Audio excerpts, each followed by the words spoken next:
Hello my YouTube family, कैसे हैं आप सब। मैं आशा करता हूं कि आप सब स्वस्थ होंगे और सुरक्षित होंगे। Happy Republic Day to all of you.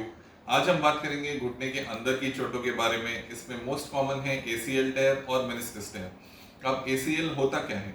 ACL एक लिगामेंट होता है जो ऊपर की हड्डी जिसको हम फीमर कहते हैं और नीचे की हड्डी जिसको हम टिबिया कहते हैं उनको जोड़ के रखता है, और इन दोनों का एक दूसरे के ऊपर फॉरवर्ड स्लाइडिंग मोशन प्रिवेंट करता है। अब जब इस लिगामेंट में इंजरी होती है तो आपको ये extra abnormal sliding motion perceive होता है, जो आपको इंस्टेबिलिटी के फॉर्म में या एकदम से घुटना बकल हो रहा है ऐसा आपको फील होता है। इसके कॉज क्या क्या हो सकते हैं?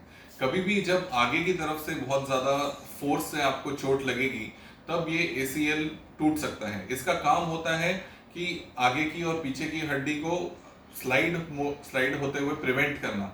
तो जब आगे से बहुत ज्यादा चोट लगेगी तो ये एक लिमिट तक उस मूवमेंट को सह पाएगा, और जब उस लिमिट से ज्यादा फोर्स हो जाएगी तब ये टूट जाएगा।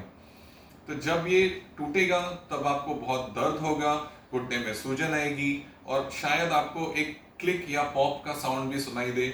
इससे आप ये सोच सकते हैं कि आपको शायद एसीएल टेयर हुआ है। अब आते हैं इसके डायग्नोसिस और सिम्टम्स पे। सिम्टम्स में आपको फील होगा इंस्टेबिलिटी। शुरुआत के एक हफ्ते में आपको होगा पेन, सूजन, लालपन घुटने में, ये सब आपको हो सकता है। इसका जो डायग्नोसिस है वो होगा एक्सरे और एमआरआई पे। कभी कभी जब एसीएल टेयर होता है तो वो साथ में एक हड्डी का टुकड़ा लेकर के टेयर हो सकता है जो आपको एक्सरे में दिखाई दे सकता है। कभी कभी इसके साथ और दूसरे लिगामेंट्स का टेयर हो सकता है जो आपको हड्डी के चिप की तरह से एक्सरे में दिखाई दे सकता है। और एमआरआई पे इसका पूरा डायग्नोसिस हो सकता है। एमआरआई में हम सॉफ्ट टिश्यूज को देख सकते हैं, एक्सरे में हम सिर्फ हड्डी देख सकते हैं, लिगामेंट्स नहीं देख सकते। तो इसलिए आपको एमआरआई कराना जरूरी है। एमआरआई कराएंगे तो उसमें आपको एसीएल दिखाई देता है और वो टूटा हुआ दिखाई देता है। इसके बाद हम आते हैं इसके ट्रीटमेंट पे। हर एसीएल टेयर का ऑपरेशन करना जरूरी नहीं है। जो मैंने आपको बताया, जो आगे पीछे का जो एक्स्ट्रा मूवमेंट है, जो इंस्टेबिलिटी है, बॉडी उसको कॉम्पेंसेट कर सकता है घुटने के चारों तरफ के मसल्स को स्ट्रेंथन करके। तो आप कुछ समय तक फिजियोथेरेपी स्टार्ट कर सकते हैं, ट्राई कर सकते हैं घुटने के चारों तरफ के मसल्स को स्ट्रेंथन करना। बॉडी भी इस बात को परसीव करती है, समझती है, और घुटने के बैलेंस के जो सेंसर होते हैं वो आपको इस तरह से अपने घुटने को फिर से रिकैलिब्रेट कर सकते हैं कि आपको इंस्टेबिलिटी ना महसूस हो। अगर आपको 1 से 3 महीने की फिजियोथेरेपी के बाद भी अगर आपको इंस्टेबिलिटी की फीलिंग आ रही है, अगर आपका चलते चलते घुटना गिव वे कर रहा है या बकल हो रहा है, अगर आपको रोड क्रॉस करते में ये डर होता है कि कहीं बीच में चलते चलते मेरा घुटना बकल ना हो जाए, तो फिर आपको इसका ऑपरेशन कराना पड़ेगा। इसका ट्रीटमेंट होता है एसीएल लिगामेंट रिकंस्ट्रक्शन से, जिसमें हम घुटने के पीछे के एक लिगामेंट को, एक टेंडन को निकालते हैं और उसको एसीएल की जगह पे फिर से ऑपरेशन के द्वारा उसको जोड़ देते हैं। इसका ऑपरेशन आर्थ्रोस्कोपी यानी दूरबीन से होता है। आपको बाहर से 2 या 3 छोटे पोर्टल दिखाई देंगे सिर्फ, जिनमें एक टाका लगेगा या शायद टाका भी ना लगाना पड़े, और अंदर ही अंदर सारा काम होता है। उस लिगामेंट को हम ऊपर और नीचे की हड्डी में जोड़ देते हैं और एसीएल की जगह पे एक नया सीट बेल्ट रिकंस्ट्रक्ट करते हैं। अब हम दूसरी चीज पे आते हैं जिसका नाम होता है मेनिस्कल टेयर। अब इसका कॉज क्या होता है? कॉज ये होता है कि अगर आप चलते चलते अगर आपको ट्विस्टिंग इंजरी हो तो ये मेनिस्कस आपके ऊपर और नीचे की हड्डी के बीच में ट्रैप होकर के फट सकता है।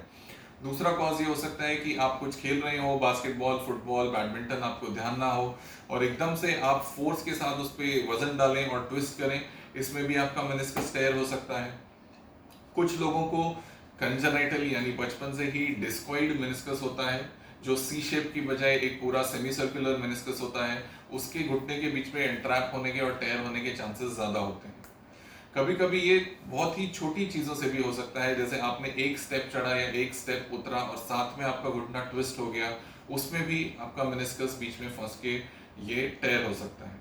मेनिस्कस जो होता है वो होता क्या है, एक सी शेप कार्टिलेज होती है ऊपर और नीचे की हड्डी के बीच में, जो घुटने पे जो लोड आता है, जब आपका वेट जाता है तो उस वेट फोर्स को वो रीडिस्ट्रीब्यूट करता है। तो वो एक तरह से घुटने का शॉक एब्जॉर्बर होता है। जब ये टेयर हो जाता है तो ये अपना शॉक एब्जॉर्बर का फंक्शन एक तो पूरा नहीं कर पाता, और इसमें कार्टिलेज डैमेज होने के चांसेस होते हैं। कार्टिलेज वो चिकनी कवरिंग होती है ऊपर और नीचे की हड्डी के बीच में, जो आपका स्मूथ ग्लाइडिंग मोशन फैसिलिटेट करती है जब आप घुटना मोड़ते हैं। और जब कार्टिलेज डैमेज हो जाती है तो ऑस्टियोआर्थराइटिस होने के आपको चांसेस रहते हैं। इसलिए कार्टिलेज का फंक्शन बहुत ज़रूरी है। अब कार्टिलेज इंजरी का डायग्नोसिस कैसे होता है? डायग्नोसिस करने के लिए जो होते हैं सिम्टम्स आपके, वो होते हैं घुटने में पेन होना, घुटना मोड़ते में खोलते में दर्द होना, या घुटना मोड़ते खोलते में लॉक हो जाना। कुछ लोगों की ये जो लॉकिंग होती है काफ़ी टाइम तक बनी रहती है, कुछ लोगों की लॉकिंग होकर के थोड़ी देर में रिजॉल्व हो जाती है। दो चीज़ें कॉमन होती हैं इसमें, पेन और लॉकिंग। दूसरा, जब आप अपने डॉक्टर के पास जाएंगे तो वो आपका एक्सरे करवाएगा, इससे उनको पता चलेगा कि आपको प्री एग्जिस्टिंग ऑस्टियोआर्थराइटिस कितना है, और वो आपका एमआरआई करवाएगा। एमआरआई में आपको वो मेनिस्कस यानी सॉफ्ट टिश्यू दिखाई देगा, और उसमें किस टाइप का टेयर है वो दिखाई देगा। अलग अलग टाइप के टेयर होते हैं जो मेनिस्कस के अलग अलग रीजन में होते हैं। मेनिस्कस जहाँ पे अटैच होता है हड्डी के अंदर, उसे मेनिस्कस का रूट कहते हैं। कभी कभी जब रूट टेयर हो जाता है या रूट अपनी जगह से एवल्स हो जाता है, तो ये पूरे मेनिस्कस का फंक्शन जो है उसको डिसरप्ट कर देता है। जैसे आप सोचिए कोई नेट है जो स्ट्रेच है दो पोल्स के बीच में, लेकिन हम उसका एक पोल निकाल दें तो वो पूरा स्ट्रक्चर ही वेवी हो जाता है और अपना काम करना बंद कर देता है। इसलिए एसीएल का यानी मेनिस्कस का जो रूट टेयर होता है वो मेनिस्कस के फंक्शन को डिसरप्ट करता है। तो डिपेंडिंग ऑन आपको किस टाइप का टेयर है, कितना टेयर है, उसके बेसिस पे आपका डॉक्टर आपको इसका ट्रीटमेंट सजेस्ट करेगा। घुटने के मेनिस्कस के टेयर होने की वजह से वो बीच बीच में उसका ट्रैप होना और ज़्यादा इंक्रीज हो जाता है। इसलिए घुटने के मेनिस्कस के टेयर को एड्रेस करना ज़रूरी है, वरना वो धीरे धीरे और प्रोग्रेस होगा और धीरे धीरे उस टेयर के बढ़ने के चांसेस ज़्यादा हैं। अब आते हैं इसके ट्रीटमेंट पे। इसका ट्रीटमेंट होता है मेनिस्कस रिपेयर। हम जहाँ तक हो सके उसके अंदर टाँके लगा करके उसको रिपेयर करने की कोशिश करते हैं। उसके अंदर टाँके लेने की 2-3 टेक्निक होते हैं। जो सबसे आजकल कॉमन टेक्निक जो यूज होती है वो होता है ऑल इनसाइड मेनिस्कस रिपेयर। इसमें आपको बाहर से आर्थ्रोस्कोपी के 2 या 3 पोर्टल ही दिखाई देंगे और सारा रिपेयर का काम अंदर ही अंदर होगा स्पेशल इंस्ट्रूमेंट्स की मदद से। मेनिस्कस को रिपेयर करके हम उसे प्रिजर्व करने की कोशिश करते हैं, क्योंकि वो एक कार्टिलेज को प्रिजर्व करने का स्ट्रक्चर होता है। अगर आपका घुटने का मेनिस्कस का टेयर बियॉन्ड रिपेयर है, वो इतना ज़्यादा फट गया है कि उसका रिपेयर पॉसिबल नहीं है, तो आपका डॉक्टर उस रिपेयर अनरिपेयरेबल पार्ट को निकाल देगा और उसे हम कहते हैं मेनिसेक्टोमी, यानी मेनिस्कस को पार्शियली रिमूव कर देना। ये हमारा आइडियल प्रोसीजर नहीं है, लेकिन कभी कभी हमें इसको करना पड़ता है जब वो आपका टेयर अनरिपेयरेबल होता है तब। ये था एसीएल और मेनिस्कस के बारे में।